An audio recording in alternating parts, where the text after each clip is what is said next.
Only on 2 tonight, a funeral home employee criminally charged for a disturbing case in Houston.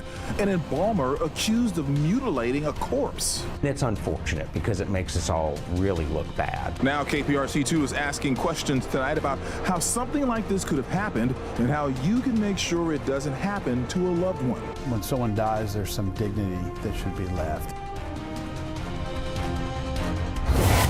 Well, a licensed Houston embalmer is wanted after investigators say she cut off a man's private part before cremating him. She has been fired from her job, but tonight there is also a warrant for her arrest. Thank you for joining us. I'm Keith Garvin. Daniela Guzman is off this week. KPRC2's Bryce Newberry has the details you'll see only on 2 and the warning before your loved one is laid to rest. The allegations here are rare and disturbing. This embalmer is accused of stabbing this dead man twice in the groin area, then cutting off part of his private part and putting it in his mouth. Investigators say it all happened after she learned about his past. At Memorial Mortuary on the southwest side, it's a situation that no family would ever want to hear about their loved one. This was a vicious, brutal attack of a corpse.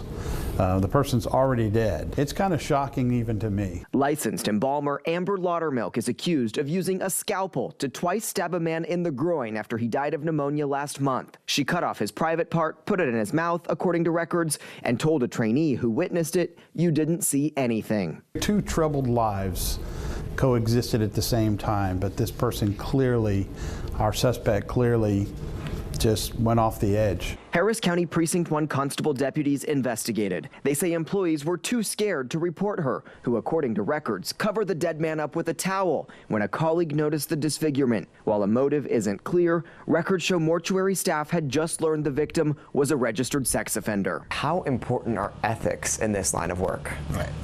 Ethics is everything in this line of work. Jason Altieri runs Southeast Texas Crematory, not connected to this case, admitting this could have been hard to predict. He says families should be aware of where loved ones will be cremated, feel comfortable to ask questions, and be able to visit and see it in person. Whether we have, a particular judgment one way or the other, it doesn't matter. We're there for a family, and we have to keep that in mind. Staff reported the case involving Laudermilk to the Texas Funeral Service Commission. The executive director says it's the only criminal abuse of corpse case across the state in the last 2 years. Dealing with the loss of a loved one is an incredibly difficult time, and there are predators who exploit this vulnerability. Families should proactively verify the credentials of funeral homes and directors, he says, using the agency's license lookup before putting someone to rest. Laudermilk has been a funeral director in Texas since 2021, according to records. Now the state will seek to suspend and possibly revoke her license. It makes us all look bad,